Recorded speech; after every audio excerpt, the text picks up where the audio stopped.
And every time we think these guys are kind of dead in the water, this is, let's see, Minnesota, Ohio State here, 24-14, right. 2nd and 14. Almost pulled out the Pitt game. Yeah, they were. Oh, that's right. They were dead there, and you could have said that. That was foreshadowing when they almost won that game. It was going to be this kind of year. So this is a 43-yard completion, clear down here, and Trace McSorley gets drilled and is staggering up the field. I don't know if the cameras at home showed it, but it was all he could do to drag himself up the field, and they ended up with a Godwin touchdown to get back in the game at 24-21. Huge moment in this game, and they go on and win 45-31. Is that 45? What was it? 45-31. 45-31. Good looking out. Playing hurt was the theme for the Penn State offense, especially. Their offensive line is a little shambly right now. It ain't good. Saquon was not 100%, I think, at the end of the game. Trace was not 100%, but they are a second half team, man. 26 points in the second half in overtime against Minnesota, 17 fourth quarter points against Ohio State, 45 second half points against Purdue, 31 second half points today. 31 points in the last 16 minutes and 10 seconds today. Yeah, and I thought, Dave, the game really changed in a couple ways. Penn State's receivers started making some contested catches that kind of led them away from being one-dimensional. Penn State's offensive line did some adjusting to Indiana's aggressive blitzing to create some plays. Saquon Barkley was a man-child on that touchdown drive. And let's not forget about Kevin Givens when Indiana goes forward on 4th and 3 from their own 22. In a 7-point game, he knocked the pass down.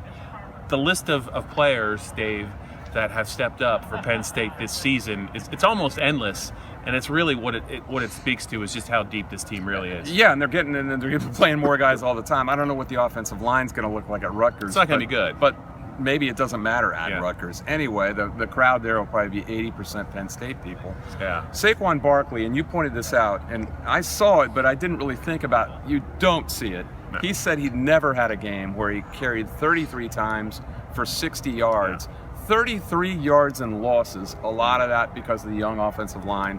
Ryan Bates trying to play tackle, which he hasn't played all year. The only guy still in his same place was Brian Gaia. I mean, that was amazing. And still at the end, he busted that 13-yarder from the 15 down to the 2 where he's carrying like 6 guys. Right. That guy is a man and never lost his body language, never lost his toughness. He hung in there. You know what you're going to do after this video? You're going to look at, he was 33 for 60.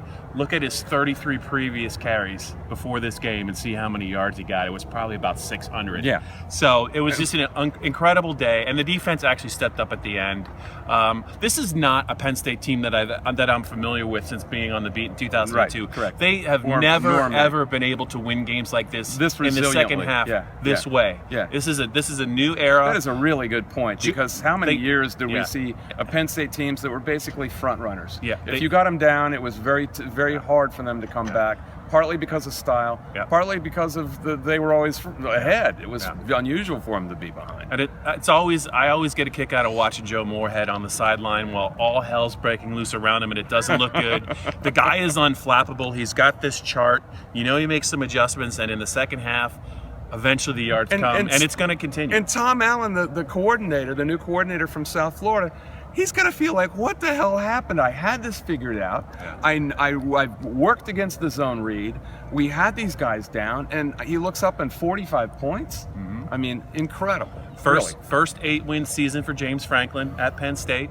And there's more to come. I think 6 in a row. Yeah. The longest Big Ten winning streak since 1994, and you know what happened that year. Anyway, we look like we're on the bus for 10-2, buddy. They're playing teams in the next 2 weeks who have a combined 1-13 Big Ten record with the only win against each other, Michigan State over Rutgers. On the bus, Dave. Don't point at me. I told you not to point I'm driving the bus, Dave. And I'm kicking you off. Every time we have, I'm making a step and I'm kicking you off. Anyway, this is Memorial Stadium. And that's, I don't know what the hell that is. I think that's a wrap. Yeah, I think it's a wrap. Memorial Stadium, Bloomington. Until next time, sayonara.